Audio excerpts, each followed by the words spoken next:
Golden State Media Concepts Sci-Fi Podcast. Together we dive into the world of sci-fi and science fiction. From episodes of Star Trek, Star Wars, to The Walking Dead, Resident Evil, all the hot new science fiction movies from the back doors of Marvel or DC. The Golden State Media Concepts Sci-Fi Podcast. You'll never look at science fiction the same way again.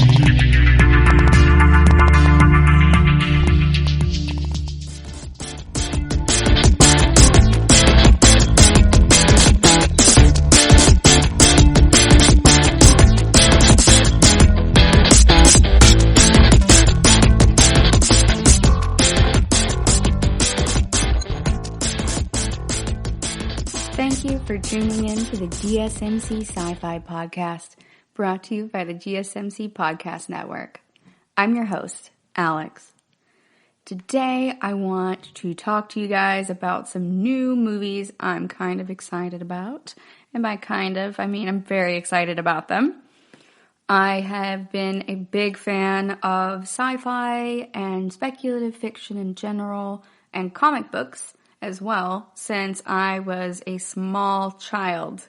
My parents always were very supportive of that. They let me watch RoboCop and Jaws and Star Wars. Of course, Star Wars isn't really objectionable in the same ways of gore and violence that RoboCop and Jaws are. But they let me watch those when I was about 4 years old. And that was really formative for me. I really enjoyed just the wacky aspects of it, and I've talked to you guys a little bit about that in the past as well. So I really want to talk about Birds of Prey a bit today. I'm very excited about this one. Every day after school, when I was a little girl, we would walk across the street, my sister and I, to the library. So the local library was in the same cul-de-sac as the school, and you didn't have to cross any roads at all to get to it. So it was super safe. And we would just go there and quietly do our homework, and then I would read the new comic books that they would get in on Wednesdays and stuff. And it was so much fun for me. I would just sit in the back in like the speculative fiction section and pour through all of these. And they had everything. They had Marvel. They had DC. I read a lot of Archie comics. So that's why I'm also a big Riverdale fan at this point. Riverdale on TV now is super dark, and I'm here for it. Same thing for the chilling adventures of Sabrina. I am very excited to see them take that further into speculative fiction. When I was growing up, it was just silly, but I was reading them at the same time as I was reading Spider-Man and X-Men and Fantastic Four. So, you know, I don't see why not, why they can't make it super weird. And if you guys haven't seen Riverdale, we'll talk about that a little bit more later. And I think that you might like how it comes across now. But for now, I really want to focus on one Harley Quinn. I love Harley Quinn. I have loved Harley for a long time. The Alex Ross cover of Harley in that particular outfit is one of my favorite art pieces of all time. They have it down at our local Geek Den. By it, I mean like this large sculpture of it. And it is absolutely gorgeous. I'm not sure what it's made out of because it is painted, but it's absolutely beautiful. I love the lines and the shape that come across in her body, and also in the style of the Jester's outfit that she's in. That's like my dream Halloween costume. I also host the Health and Wellness podcast, and I've been trying to get super fit this year so that I can finally really wear like a really high quality Harley Quinn costume this next Halloween and not feel self-conscious about it. And I'm very excited for that prospect because I've been toning up and I really want to wear that one. I didn't really care as much for her Arkham outfits, you know, from the video games, but they were fine. They don't really bother me. And, you know, I'm even okay with it being like red and purplish instead of red and black. it's a different era, and it's more of, just kind of a timeline thing for me. I can let a lot of that kind of stuff slide, but my favorite is always going to be the original Jester's outfit that she had. So I really enjoyed seeing her pull that out of the trunk in Suicide Squad. I know that movie had a lot of problems, and it was not overall perfect, but I really enjoyed Margot Robbie as Harley Quinn. I thought that she did a fantastic job, and I like that homage of pulling out the old costume and her looking at that briefly before she decided to wear the Daddy's Little Monster outfit. I do have that jacket too. One of my friends and I got each other those jackets for Christmas one year. I don't really get to wear it out of the house much, but it's fun to have. So I love Harley. I don't romanticize her relationship with Joker though, like a lot of people do. They kind of have a really toxic relationship, if we're going to be honest with each other. And, I'm here to be honest with you guys. It's not healthy at all. It's fun to watch from a speculative fiction perspective, because it's like, okay, yeah, what if two absolute sociopaths fell in love with each other and they had, pet hyenas and stuff, which is really funny, because hyenas laugh crazy, just like Harley and the Joker do. And it's really fun to watch their dynamic, but I think that it's also important to not look too far into that as being relationship goals. He really does not treat her well. It's very much an abusive relationship in all ways. Like, it's emotionally and physically abusive, and also, mentally abusive. Just because they're both sociopaths does not mean that it is any healthier or normal for them to be acting that way towards each other. But, they're cartoons. They're not actually going to hurt each other, per se, because they're not real people. So I feel like in that way, it's just another form of fiction allowing us to see things play out that we would not otherwise see in real life. Or, you wouldn't really want to see that in real life.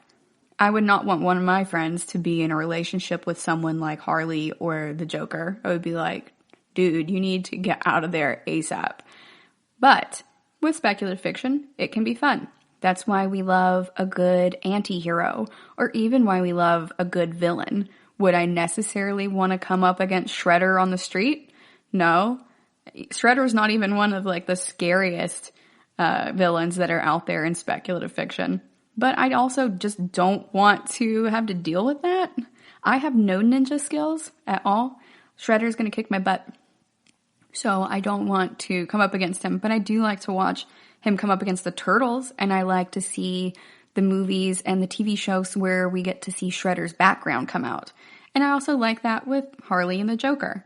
It's very intriguing to me to see these villains come out. So I'm very interested in Suicide Squad. I know everybody didn't love it, but it's not the worst thing I've ever seen. And I've definitely watched a lot of worse monster movies. So I would be open to seeing another one. But I'm very excited for Birds of Prey. I loved the TV show when they tried to do that, I think in the early 2000s. I briefly remember it. It came out around the same time as Black Sash, and they both got canceled. One was about martial arts, and the other one was, Birds of Prey. And I liked them both, but it was, around the same time that Joss Whedon was really trying to make Firefly work as well. And it was before the renaissance of speculative fiction that we're living in right now. So before the Avengers and Iron Man and everything. So it did not come across well on screen. It was somewhere post Buffy and the X-Files, but people just were not really receptive to it at that point, which was a huge bummer that we missed out on that. They had a really great cast for both of those shows. But now we get some different tellings of it. And that's one of the things that comic books do best, is they retell the same stories in different ways, or they retell conflicts between the same characters repeatedly with different outcomes.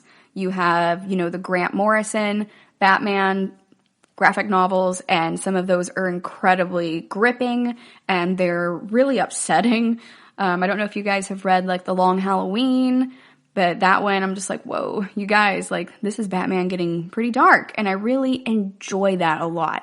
Like, in the comics, when Bane breaks Batman's back, or when the Joker kills Robin, I am so here for that. Now, they do get really dark at one point and kind of imply / state that the Joker assaults Barbara Gordon, and that's really upsetting, particularly for me as a woman.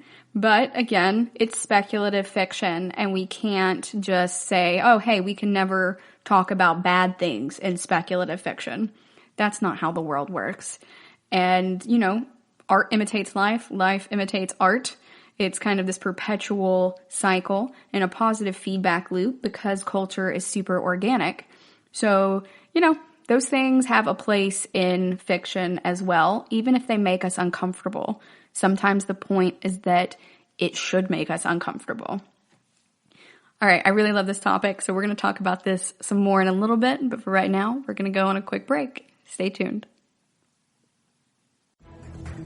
Want to find out what movies to go see? Then check out the GSMC Movie Podcast. It's your ticket to the latest movies, whether it's a new blockbuster event, romantic, comedy, or action flick. This show has got it all covered. They talk some what to go see now. Don't bother. What's hot on Netflix and everything in between. That's gsmcpodcast.com/movie-podcast. When it's all about the movies, it has to be this new show. Don't forget to like them on Facebook and follow them on Twitter. Visit gsmcpodcast.com for more info.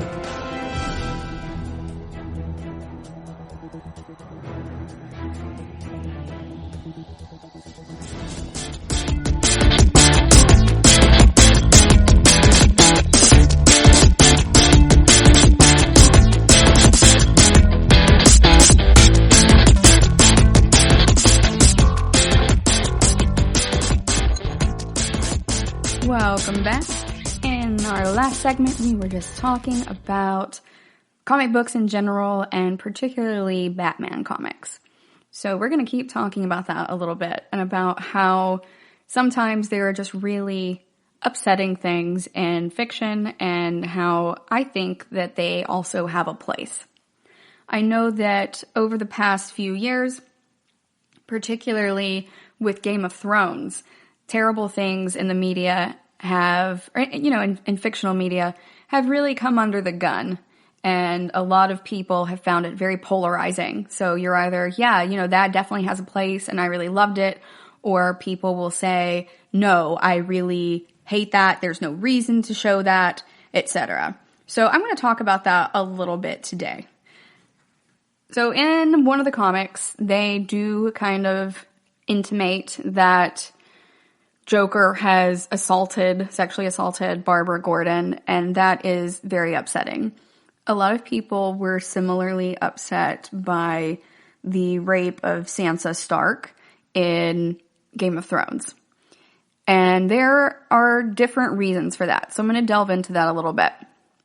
So one of the issues that is related to that really bothers people, and I'm saying people, not just women, because I have friends who are non-binary or who are male who are also bothered by it.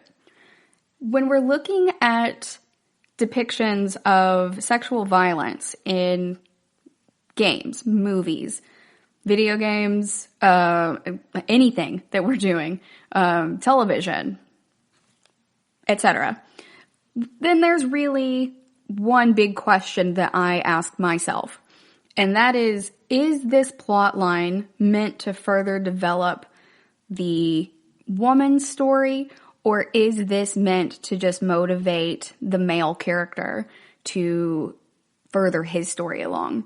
And that's the line I find to determine whether it's problematic or whether it's totally fine.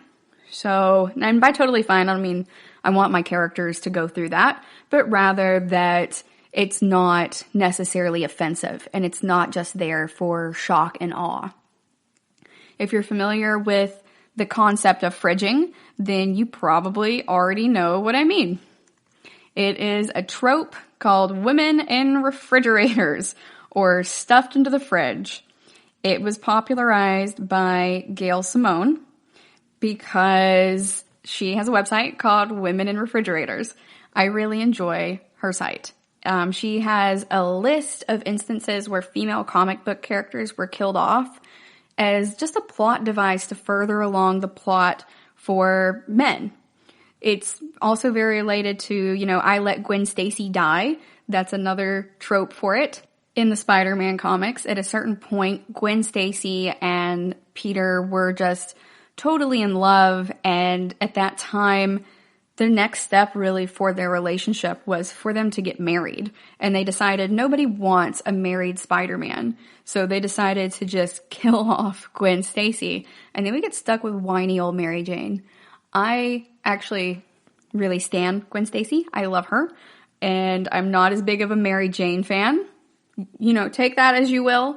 Go ahead and flame me on our Twitter, Instagram, or Facebook pages. I'd love to talk to you guys more about whether you love Gwen Stacy or Mary Jane better. But that's just me. I am more of a Gwen Stacy fan. But they decided to go ahead and kill her off and then started this kind of darker era of comic books. So in a way, it was a true paradigm shift, and it was imperative for changing how we write comics and how we approach comics. But on the other hand, they just did that to move Spider-Man's story along because the writers felt that nobody wanted to see a married Spider-Man. So they're like, we're just going to really upset Spider-Man and totally change his life to move his plot along. That wasn't about Gwen's plot. Obviously, she's dead. So that's kind of problematic. But the stuffed into the fridge or fridging trope originally came from a storyline in Green Lantern, where a villain leaves the corpse of Kyle Rayner's girlfriend literally stuffed into the fridge for him to find. It is so dark. And later, he does it again to him. It's the villain Major Force. And so he stuffs Alexandra DeWitt, her body, into the refrigerator and just leaves her there for Green Lantern to find. And then he does the same thing with Kyle's mom, but he puts her in the oven instead of into the fridge. It is so gross, but that second time it's just a mannequin, so it's not really his mom. But it is alarming how dark that is in some ways. But there are real people like that in real life, and I think that is truly interesting. However, they didn't kill Alexandra to really move along her plotline. It was meant to move along Kyle's plotline. So that's why it's kind of problematic. And that's the point that Gail Simone is trying to get across in her website, Women in Refrigerators. It is just kind of problematic how we disproportionately treat female superheroes in brutal ways to further along the arc of male superheroes. I think there's one plot line with, I want to say, Sue Storm, where she gets essentially raped in another timeline and creates like this weird child that was the embodiment of her rapist. And then they just kind of don't deal with how Sue deals with it. They just use this as a throwaway plot line. They brutalize her, they mess up her brain, and then they just go, okay, cool, well, now we can do this crazy storyline for this male villain. That is the time when it's upsetting for people who have experienced sexual violence or who are, more in tune or sensitive to it in a way. And I don't mean sensitive in a negative or derogatory way. It's something that is truly terrible. And so that is why people are upset by it. So if you're depowering or raping a character or cutting them up and sticking them in a fridge just to further along a male's plotline, then that can be upsetting to people. Now, if it is for the female's plotline, then it is not so upsetting because it is, going to be for her plotline. It's going to help her along. But you have to do that with a kind of sensitivity. You can't just go like they did in Game of Thrones, where Sansa essentially says in the very last season that she wouldn't be who she was if she hadn't been brutalized by Ramsay Bolton. Now, on the one hand, it is true that character develops in a way as we move through trauma. How we deal with trauma does help shape who we are. But if you've ever experienced trauma of any form, doesn't have to be sexual, it can be really problematic for somebody to go, oh, everything happens for a reason. You are the way that you are because you had this terrible thing happen to you. That's really upsetting. It's like, oh, there's a master plan and I had to struggle and I had to go through all this trauma for the betterment of myself. There are other ways that I could have become a bad bee. I didn't have to go through all that stuff, and I certainly don't have to be thankful for it. That's more of the concept that a lot of people would like to see in it. It's not always even what happens to the characters, but their reactions, and whether or not those reactions are seen on the screen. I love Stargate SG-1, but one of my biggest problems with the show is that you never really get to see how characters deal with things afterwards. Sometimes you get to see a little bit of it in the moment. We even know the name of the shrink on the base is Dr. Mackenzie because you do see Mackenzie briefly in some of the first seasons, but we don't really talk about it afterwards. They go through some crazy stuff. It has to be messing with their brains. There's a reason none of them really date and they have no lives outside of, their actual job.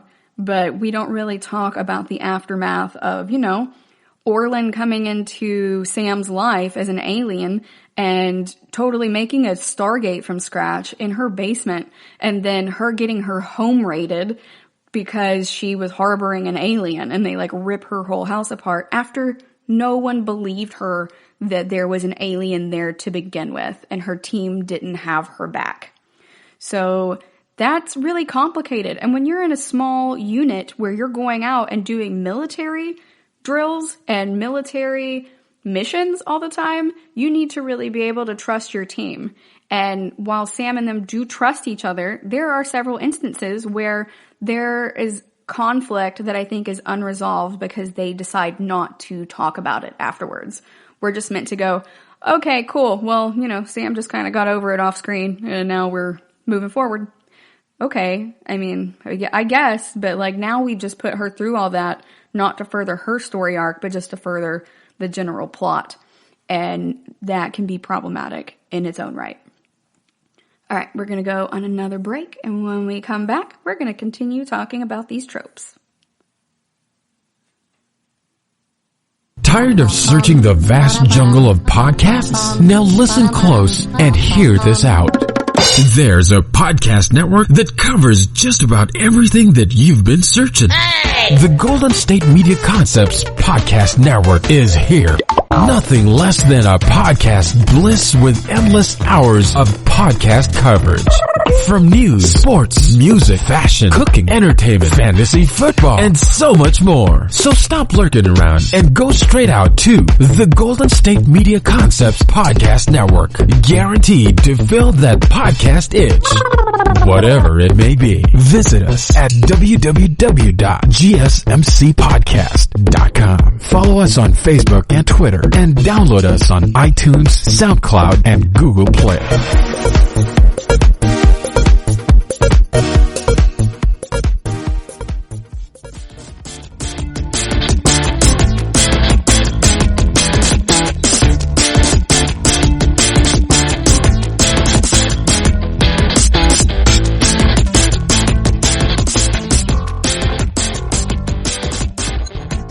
Welcome back. Before the break, we were talking about women in refrigerators and how that plays out in television and, just speculative fiction in general. So there's a reason why people get upset about it, and you might not agree with their reasoning for it, but just know that everybody goes through different experiences in life, and there are reasons why people get upset about it. It might not bother you per se, and that's okay. Different things bother me. Different things don't bother me that bother regular people or bother everybody else. So we're all unique in those different types of ways. But I think it's also really important for us to really keep in mind how other people view everything. And that's part of the point of speculative fiction, particularly sci-fi, like Star Trek, where there is a moral lesson or there's a lesson about viewing something from another perspective. And this is just me trying to have that discussion with you guys. I'm really glad to hear your dissent. If you do not agree with me on Facebook, Twitter, or Instagram, just go to the GSMC SciFi accounts and hit me up. I'm glad to have those conversations with you. I really enjoy a good debate, and I like to hear other people's opinions. That's the only way that we grow, I think, is by being exposed to different opinions. And as a scientist, first and foremost, I like to hear dissenting opinions more than people just agreeing with me, because then I'm going to actually maybe learn something and get new data in order to sway my opinion one way or the other, or just make me more well-informed overall. That is my goal. I love sci-fi more than most other types of speculative fiction just because of the science component. So I'm always glad to hear from you guys, even and especially if you disagree with me.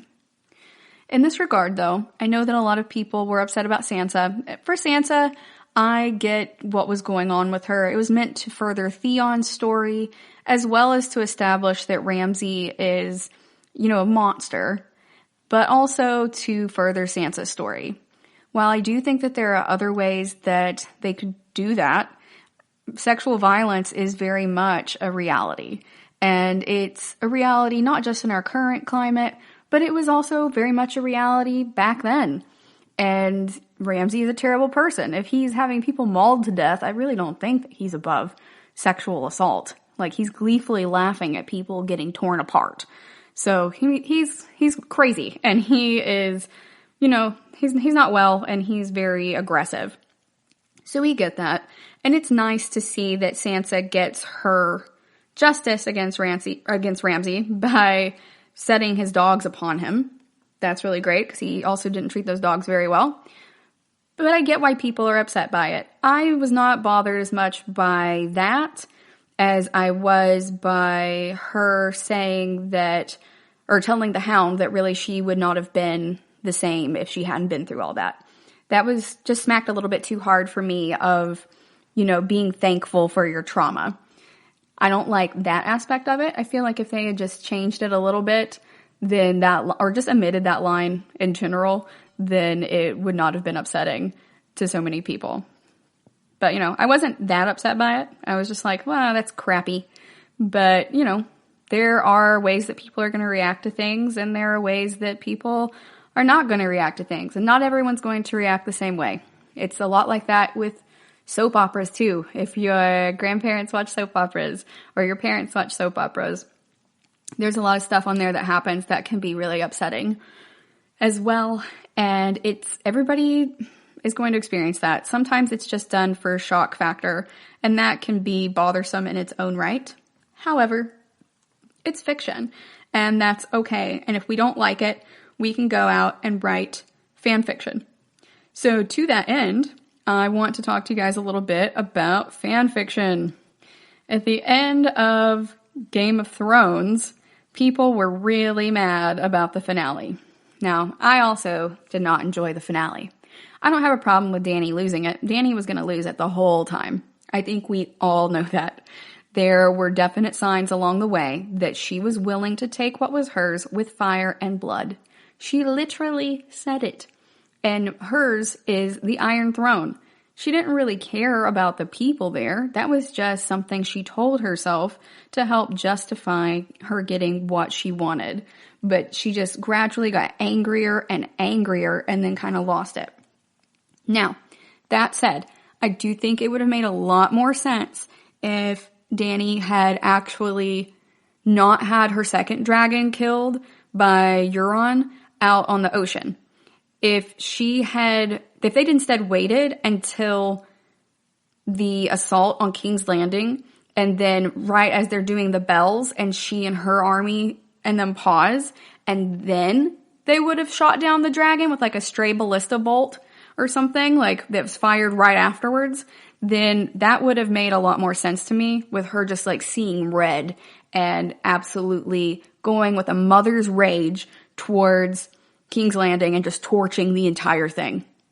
That would have been a more powerful storytelling moment as well, I think, as a plot device.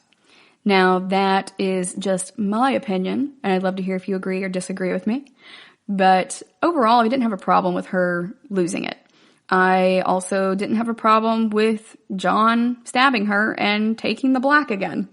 That does not bother me at all. Nobody's going to go up there and check and see if Jon is still up there or if he's going with the wildlings. And nobody's going to track Jon Snow down with the wildlings beyond the wall. Why would they do that? It's a really harsh environment, and they probably are like, oh, that's punishment enough in and of itself.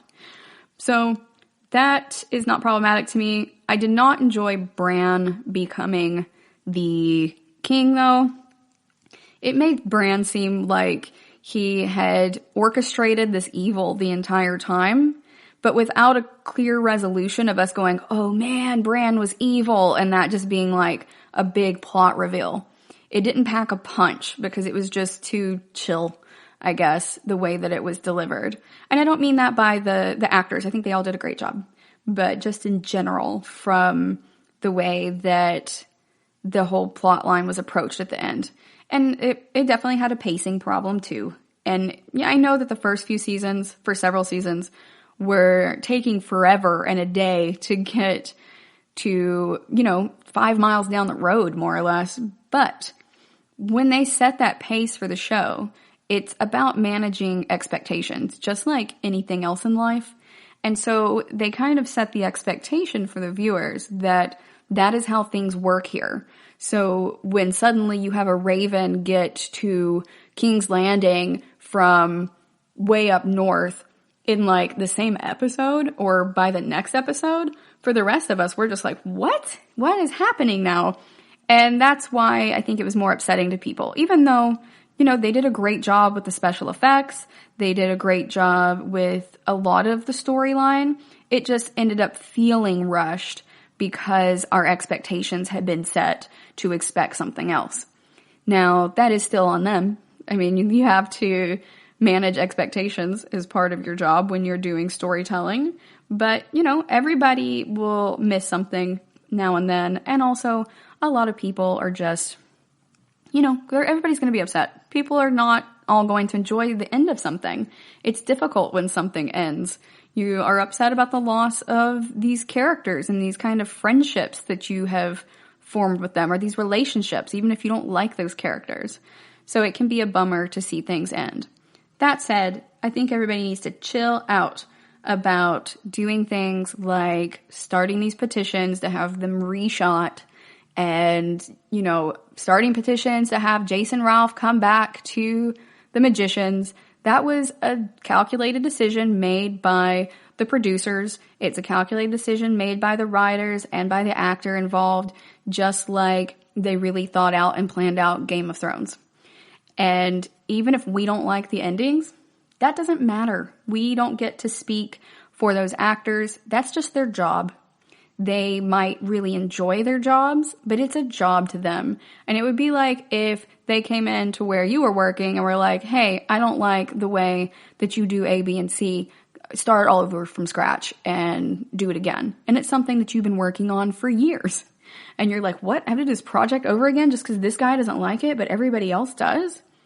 I'm just saying a little bit of a perspective would go a long way, especially when we're feeling outraged about fiction. Fiction can be a great form of escapism for a lot of us, and I think a lot of us do use it as a coping mechanism in many ways, but that does not mean that it inherently belongs to us or that we have any right to, demand that we get it the way that we want it. Now, I say that as someone who did not love the ending of Game of Thrones, and as someone who did not love especially the first two of this last Star Wars trilogy. Was not a big fan of that, wasn't a big fan of Solo, but that does not matter because that is not for me to decide. And if I hate it, I can go write fan fiction. I'm not going to because I don't have the time or energy for that at this point, but I used to write fan fiction. I'm not afraid to admit that. And I think that people can also just go and read fan fiction. You can go to websites like fanfiction.net or Archive of Our Own and read this fan fiction. And if it has something that you want to read in it, then great. You can also filter out stuff that you don't want to read, especially on Archive of Our Own. You can set your own, relationship pairings for it. You can set the rating that you're interested in. If you don't want any relationship pairings, you can just read genfic. So just general, no romance. You can have so many different customizations on there and find exactly what you're looking for. You can find so many alternate endings that you might like more. And that's really a healthier way to pursue, being upset about this. It's a healthier outlet than trying to futilely do all of these petitions where we're like, I hated The Last Jedi. Let's go ahead and make them reshoot it. Well, I didn't like The Last Jedi either, but we can't have them reshoot it. And everyone did the best they could with what Rian Johnson gave them. I think it's very clear who I blame for The Last Jedi, but I digress. We're going to go on another break. And when we come back, we are going to talk some more about new shows. Watching TV has changed over time. Streaming has become the new norm. That's why Golden State Media Concepts television podcast dives headfirst to the world of cord cutting. Want to be on the loop of what's hot in Netflix? Or if it's not a preference, what about original shows in Hulu? We've got you covered. Join us as we fill in the blank and talk about movies to stream and what show you should be binging. This is the Golden State Media Concepts television podcast.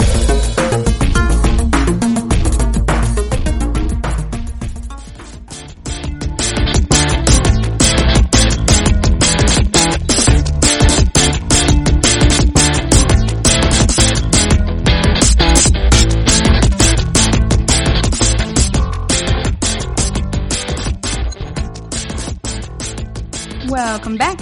In our last segment, we talked about outrage culture in signing petitions to get TV shows reshot and how a lot of things played out in Game of Thrones. So another thing that I want to talk about with Game of Thrones is that I did not like how they treated my boy Jaime. Jaime Lannister was my favorite character. That man and Arya were the only ones who really got full great character arcs, like truly great ones. In my opinion, I felt that they had the best overall character growth and were really different people by the time you get to the end of it, particularly with Arya being no one. But Jaime was my favorite. Yes, even with all the incest and stuff going on with his sister, even with pushing the child out the window. Jaime, for me, was my favorite because he was more interesting than the others. He was not, solid good like Jon Snow really is, and he wasn't entirely bad like Tywin Lannister is, or like Cersei is. Cersei's only redeeming quality is really that she loves her children, but at a certain point, I'm not even sure if that counts. Especially, after they die, she just really loses it and is even willing to threaten Jaime's life. But the thing that really bothered me about it was that Jaime was on this character arc, and it was a redemption arc. And I love a good redemption arc so much. I've talked to you guys about that and how I felt about the Ben Solo, Kylo Ren redemption arc in the last trilogy, and I really love it. I really love it. But I don't think that villains always have to be redeemed. So my problem wasn't necessarily that Jaime went back to Cersei, but it was more problematic that there was not really a convincing lead up to that. Jaime was kind of moving on. He actually left his sister there and everything. And it really just didn't make sense how hard he fought to get back to Cersei. I don't think that we were given enough breadcrumbs leading up to that for us to really stand by it.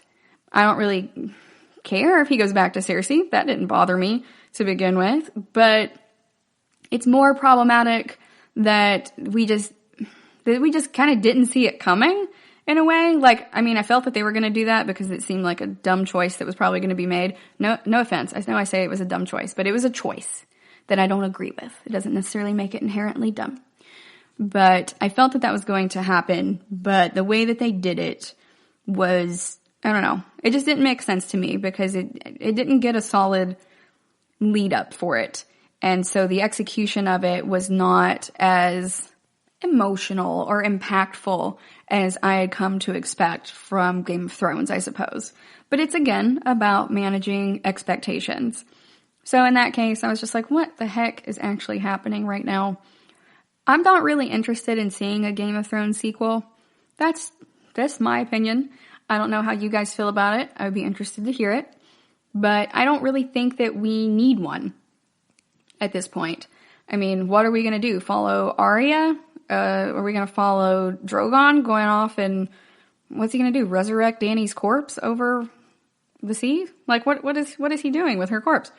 I've read some theories about that and what they'd intended for that to mean. Like, he's actually just taking her home and not to the Iron Throne, which she had, perceived to be her home. But I liked the Mad King arc and the Mad Queen arc. And I like that as her hand that Jon had to do what Jaime did and then kind of had a better understanding of why Jaime did what he did. Tyrion, of course, always understood Jaime. And I really loved their wholesome type of relationship that they had when nobody else liked Tyrion.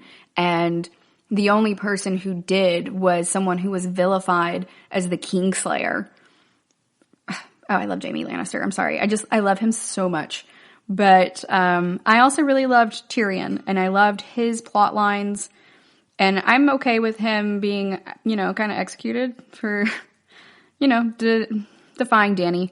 I was fine with her decision to do that. It made sense for her story arc. It made sense for Tyrion's that he would not be able to just sit idly by and let these things happen. And then also for Jaime to come through and save him. All of that made a lot of sense to me. And I was okay with it. I'm glad Tyrion survived till the end. But, a lot of stuff did make sense. And I want to give them credit for that because we tend to focus on the things that go wrong. The same way when people leave reviews for stuff, they tend to focus on what goes wrong or if something went really, really right. So you never really get a good view of like the average experience. You get the mean of the experience, but by average, I just mean like the general typical experience. So I do want to give them credit for that. I enjoyed Varys' plotline. I was very sad when they killed him off and when they killed off Missandei. It was very impactful at that point, and I think that they did a really good job with those.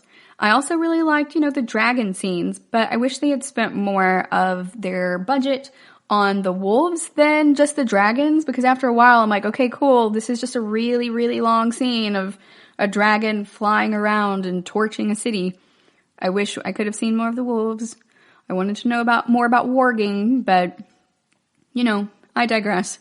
That's a bummer, but, it is what it is. I also really loved the Red Woman being there for the big battle against the Night King and setting fire to the hordes of, the whites and everything. That was really funny to me because Beric Dondarrion comes out there with like his sword that's like +5 to light radius. And then she's like, hold my beer, and sets everything on fire. I thought that was very hilarious and I very much enjoyed it. It reminded me in a lot of ways of video games that I love, like Diablo 2. It's one of my favorites of all time.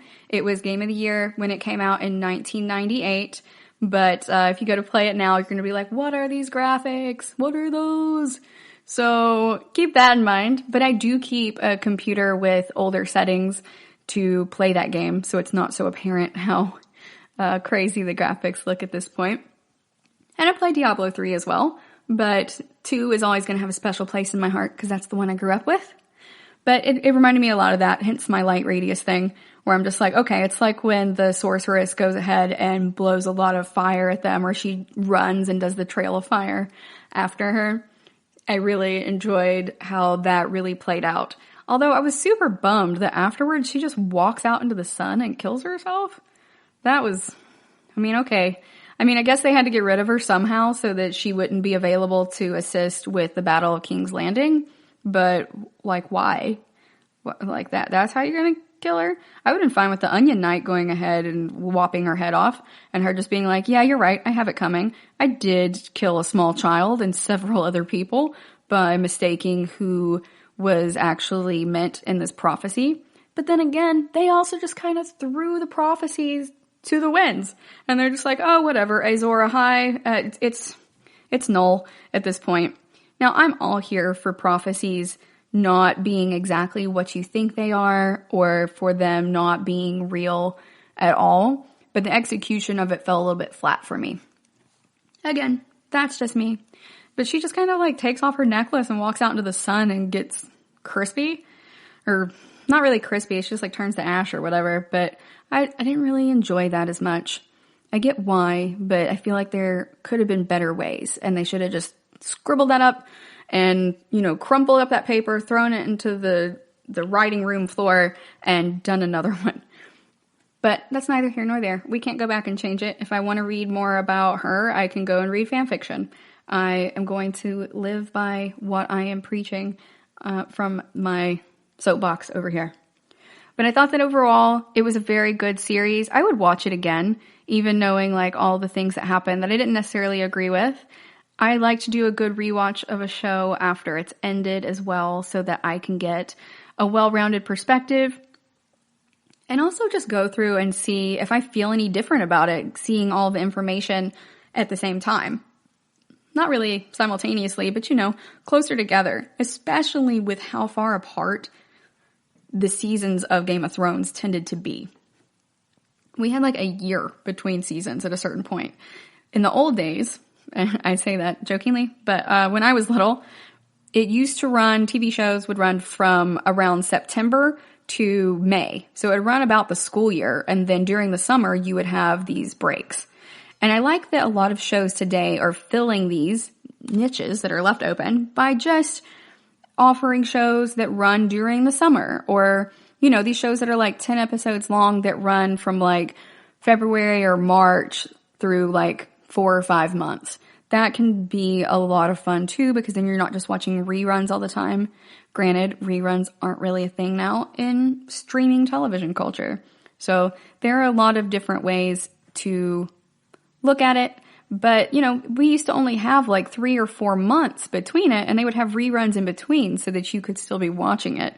Whereas with Game of Thrones, you were just like, nope, you're just kind of stuck with this. And if you have HBO Go or HBO Now, whatever it's called, then you can be watching these again. Otherwise, you're just going to have to wait till it comes out and hope you remember it, or get that trial period for a week at a certain point. So, we binge a lot of TV now, but back then it was a little bit different. So rewatching shows that came out back then versus now are a little bit different in that aspect. So I'm getting more out of watching these shows that, are newer and that have have longer time spans between when their seasons come out than it was for things I used to watch, like the X-Files or JAG and all that stuff. All right, we're going to go on another break. And when we come back, we're going to keep talking about these type of concepts in TV. The GSMC Life and Happiness Podcast takes you on a journey of exploration. We'll discuss tried and true methods alongside the latest trends of how to best live your life to its fullest and happiest. From psychology to meditation, science to self-help books, the GSMC Life and Happiness Podcast will help you to discover what makes you happy and how you can live life being the best you possible. Download the GSMC Life and Happiness Podcast on iTunes, Stitcher, SoundCloud, Google Play, or anywhere you find podcasts. Just type GSMC in the search bar.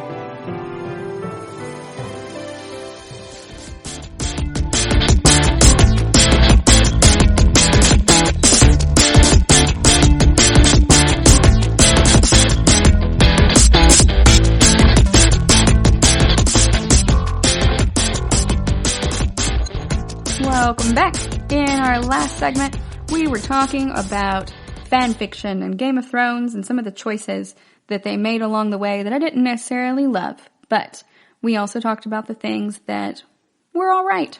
Not everything is terrible, and they did some good things in there as well.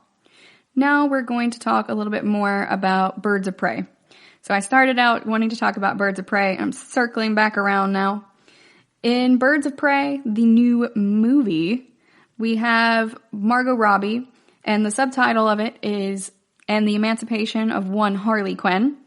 And the Fantabulous Emancipation of One Harley Quinn.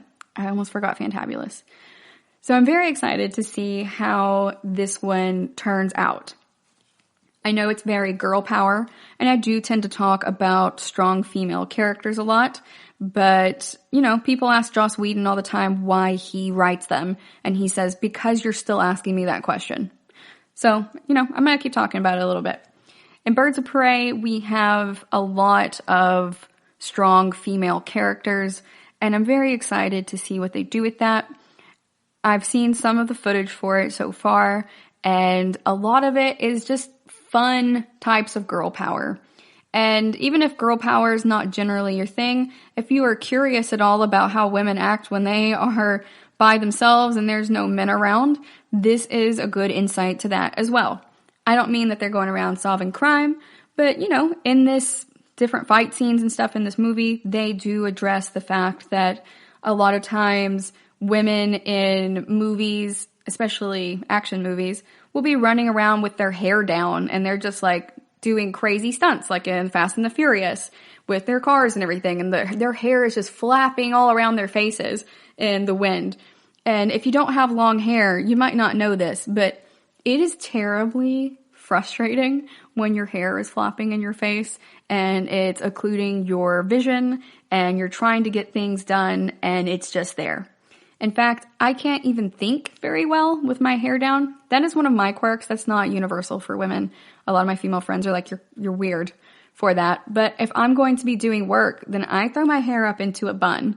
If I'm going to be at the gym, I throw my hair up into a bun or a ponytail because I think that feeling it on the back of my sweaty neck is really gross and uncomfortable, and it makes me even hotter, and I don't like it. So whenever I see women in these action films running around with their hair down, fighting crime and everything, I'm like, okay, sure, it looks cool and she looks cute, but this is just ruining some of the believability for me. And now you may be sitting there going, Alex, who cares about the believability of her hair when they're fighting monsters and aliens and stuff? And I get that. That's a fair point. But for me, for a lot of women, it does kind of ruin that for us, where we're like, why would she even do that? Or, why would she wear that dress for this? That does not make any sense. And that's also why we love things like in Black Panther, when Okoye takes off her wig and just starts fighting, like, she's kicking everybody's butts at that point. She's like, screw this wig. Like, let me get this off my head. This is ridiculous for a fight scene. And I really enjoy that. Women tend to like stuff like that, and that's one of the things I really like about Birds of Prey. There's a scene in the trailer where Harley gives one of the other characters a hair tie because her hair is just getting all up in her face, and she just hands her one. And girls do that all the time. I carry extra hair ties in my purse for my friends, and I cannot tell you how many of my hair ties have disappeared from my house because my friends come over and they're like, oh no, do you have a hair tie? I forgot mine. I'm like, yeah, here you go. And I can't tell you how many hair ties that belong to my friends I have in my house. A lot of them look the same anyway. Maybe I've gotten the same one back that I loaned out. Who knows? But it's just a very female experience. And we really enjoy seeing that on movies and stuff as women. It's a lot of fun. It's just like, oh, sweet, that's awesome. And when they are also complimenting each other in Birds of Prey, where they're like, oh, I like your outfit, or whatever they have on them at the time. It could be a nose piercing. Like, she could be complimenting a tricked out firearm or something. But that's how girls tend to be. It's how women are in a lot of ways, where we're not being toxic. And it's nice to see women portrayed as being buddies and partners rather than being toxic and denigrating each other and tearing each other down. Now, one of my old coworkers told me at one point when I started saying stuff like this, because I was like, I didn't really appreciate women when I was younger. And, I thought that a lot of girls were dumb, and I really bought into that boy mentality that, that girls were just all drama and everything. And so I didn't really foster and cultivate good female relationships as I was going along. So I'm new to that in my 30s. And he said, spoken like a woman in her 30s, which is fair. My grandma, I remember when I was growing up, she would tell me and my sister that when we got older that we would be really good friends and that none of the other stuff, like our fights and stuff, would matter.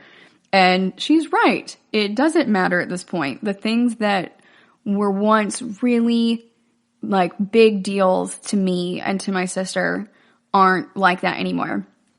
And we had said at the time, because grandma, was very adamant about this. And at that point, we were just trying to get grandma to leave us alone about it. We're like, hey, when we're 30, we'll be friends. How about that? And we are 14 months apart. I have told you guys that I am 31 and my sister's birthday is in March. So she's about to turn 30. And she hit me up the other day and she said, hey, when we said we were going to be friends when we turned 30, do you want to do that? And I'm like, you know what? Heck yeah, let's do that. I am so here for fostering these positive female relationships. And it might be a function of being a 30-year-old woman, but, it's really nice to see these things on screen as well. We see a lot of love triangles. We see a lot of, I'm looking at you, whatchamacallit? Which show is that?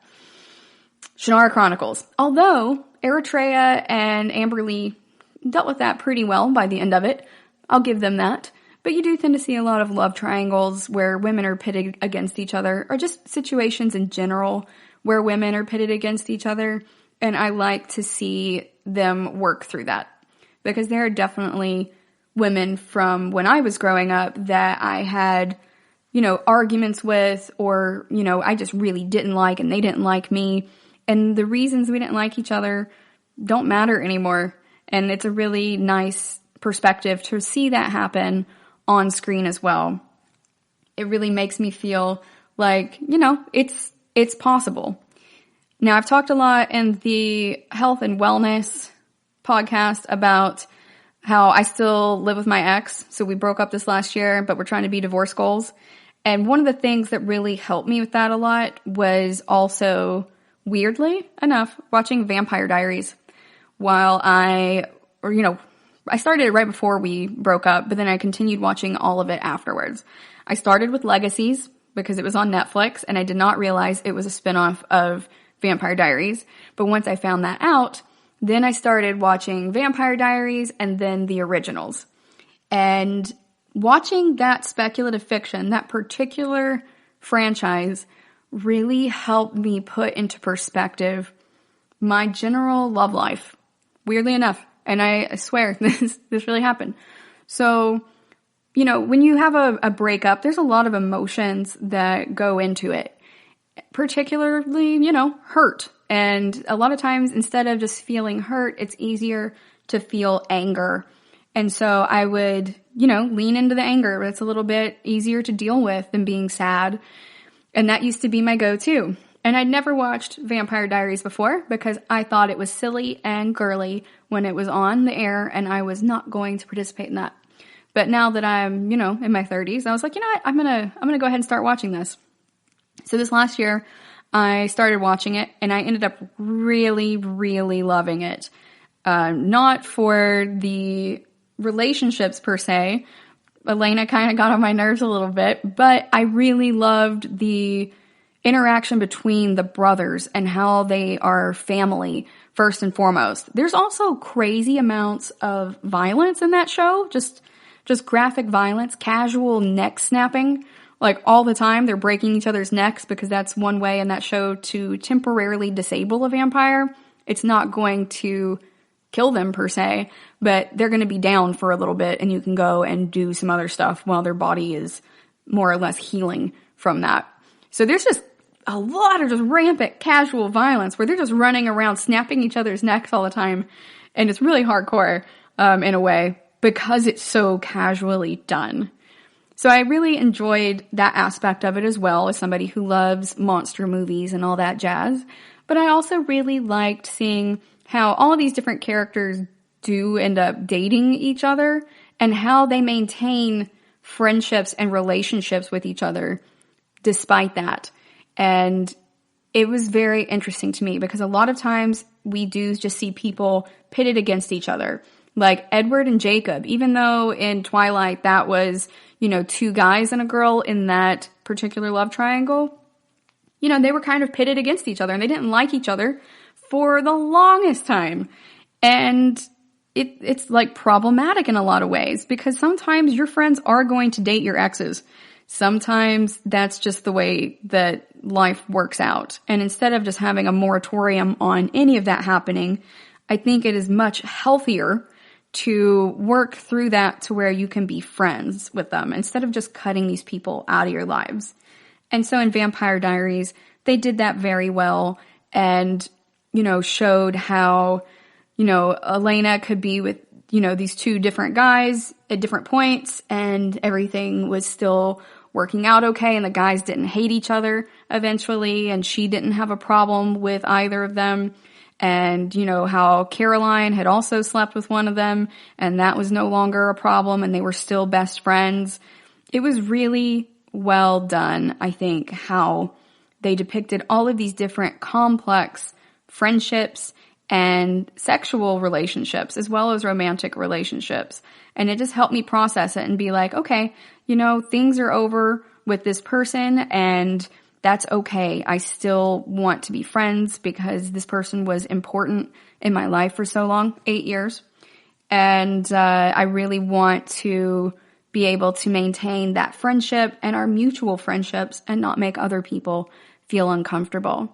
So speculative fiction has been really helpful for me. I guarantee it's been helpful for you guys in a lot of different ways too, in helping me think through and emote through a lot of my problems. 10 years ago, even 5 years ago, 2 years ago, I never would have thought that I would watch Vampire Diaries to begin with because of this concept that I had of it in my head. But also, I would not have thought that it would have been helpful in any way with my personal growth or with my relationships. But it very much was. It not only gave me an outlet emotionally to cope with stuff, but I also got to have the detachment of seeing other people going through something similar to what I was experiencing and working through it and everything being okay. And I think that that is one of the greatest gifts that speculative fiction really gives us beyond just good storytelling. All right, guys. Now that I've divulged some of my personal life to you guys, we're going to go on a break. And when we come back, we're going to wrap up. The Golden State Media Concepts Travel Podcast, the show that gives you advice on everything travel. We explore places you've always wanted to go, as well as giving tips for traveling in those places. We'll give you advice on the best sites for travel tips, information, and discounts. Join us as we travel the world, explore cultures, and meet new people. The Golden State Media Concepts Travel Podcast has got you covered. Download the GSMC Travel Podcast on iTunes, Stitcher, SoundCloud, Google Play, or anywhere you find podcasts. Just type GSMC in the search bar.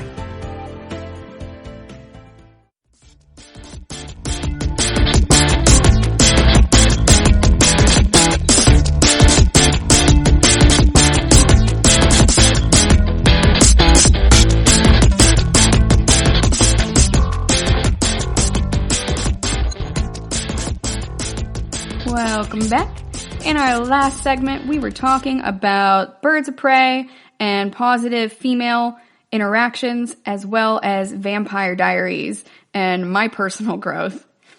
Now I want to talk a little bit about some upcoming movies. Mostly, I want to talk about Hold Back the Stars. This movie is still marked as being in development, but we have been able to glean some rumors about it over the last couple years, and it is based on a book.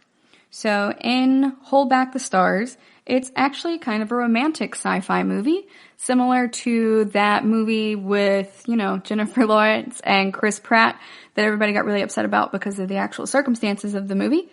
But in this case, this is a romance. And the tagline for the book is that love is more powerful than gravity. the concept of the movie is that these two characters, Karis and Max, have 90 minutes of oxygen left to live.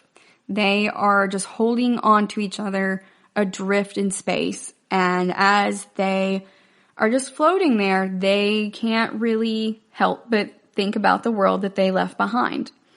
They didn't really enjoy that world. They didn't feel like they belonged there. And I think a lot of us who love speculative fiction have felt like that a lot. We don't really fit in certain contexts, or we feel like we're maybe, out of time. We would have been fitting in better with a different time or a different generation, or, just a different place in the world right now, or, maybe an alien planet or one of the worlds from the books and movies and comics that we love. So in this case, they're sitting there, or not sitting, they're just kind of chilling in space and thinking about a home that they want to get back to, even though they didn't feel like they fit in there, because they have come too far to lose each other at this point. And their air is ticking down, and, one of them could possibly still live, but only one of them. So we have that philosophical element that I love so much about sci-fi in here too. It's very familiar to people if you've seen Gravity, like the basic concept of it. And it's about how the choices we make affect the people around us.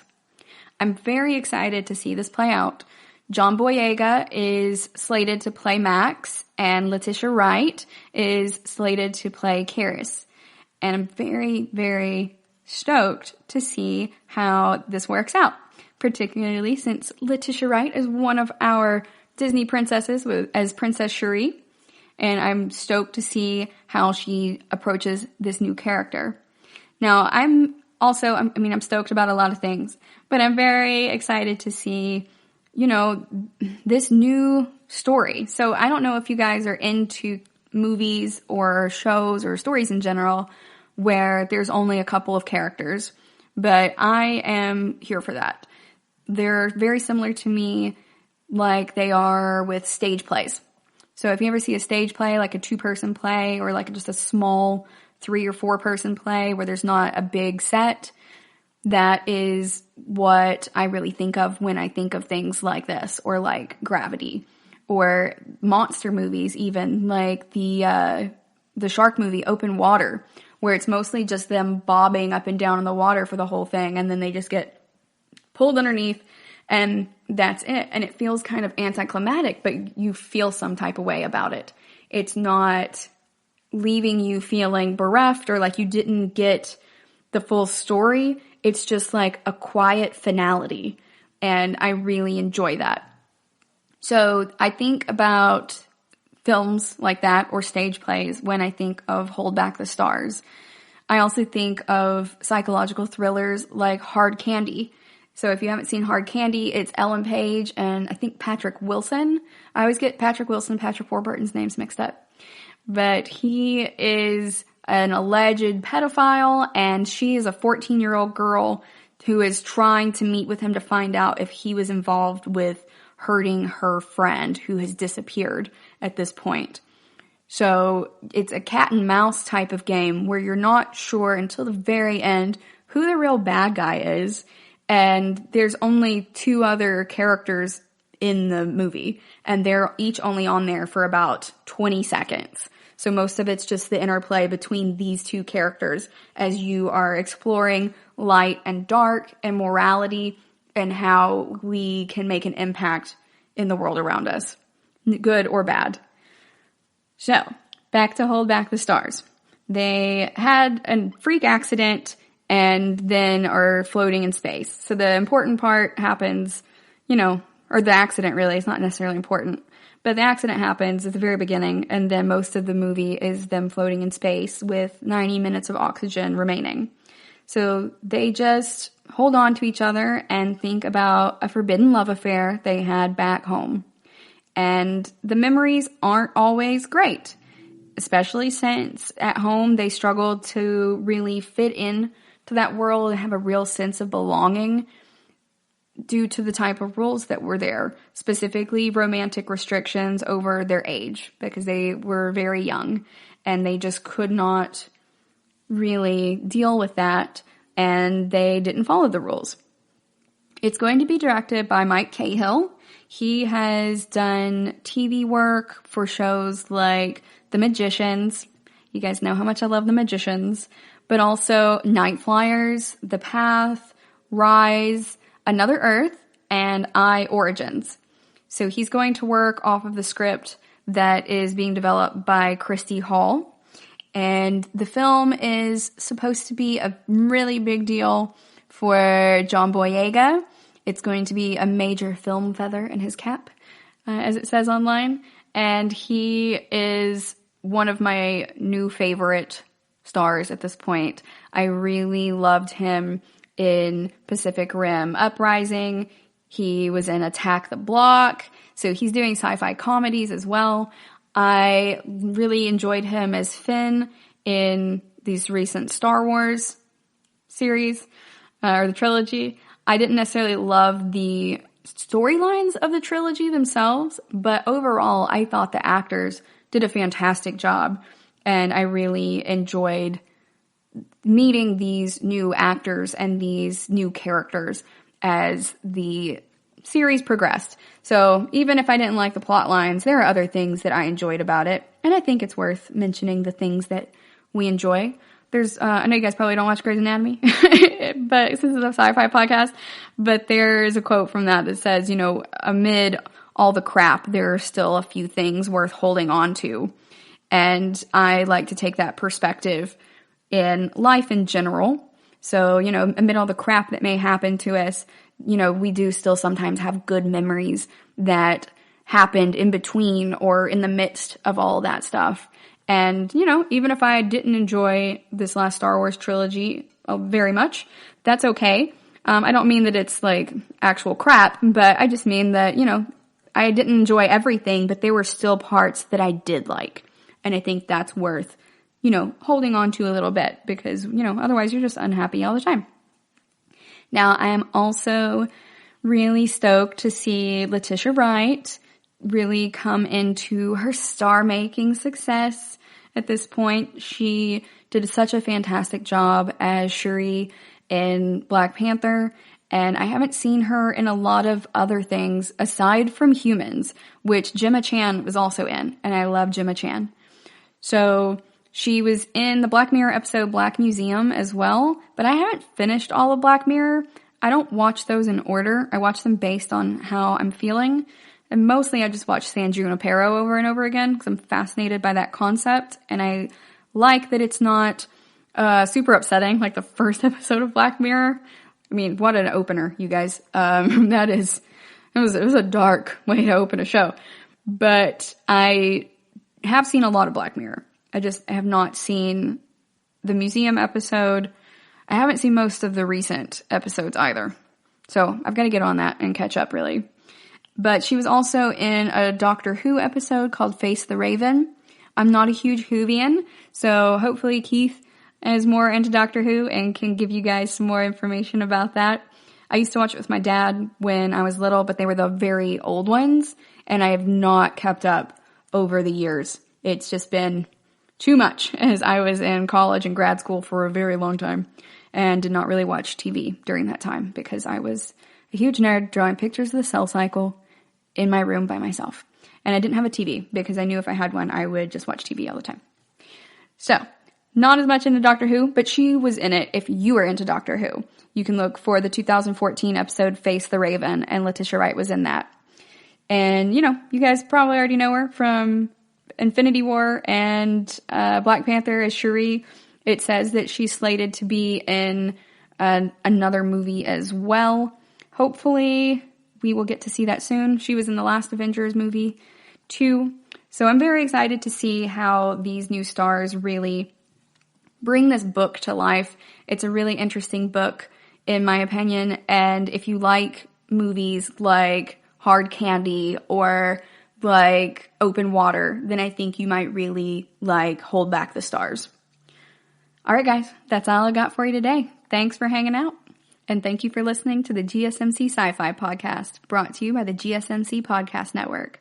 I'd like to ask that you please remember to subscribe to the show, and writing a nice review always really helps us.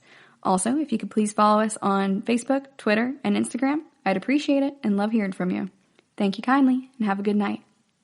You've been listening to the Golden State Media Concepts Sci-Fi Podcast, part of the Golden State Media Concepts Podcast Network. You can find this show and others like it at www.gsmcpodcast.com. Download our podcast on iTunes, Stitcher, SoundCloud, and Google Play. Just type in GSMC to find all the shows from the Golden State Media Concepts Podcast Network, from movies to music, from sports to entertainment, and even weird news. You can also follow us on Twitter and on Facebook. Thank you, and we hope you have enjoyed today's program.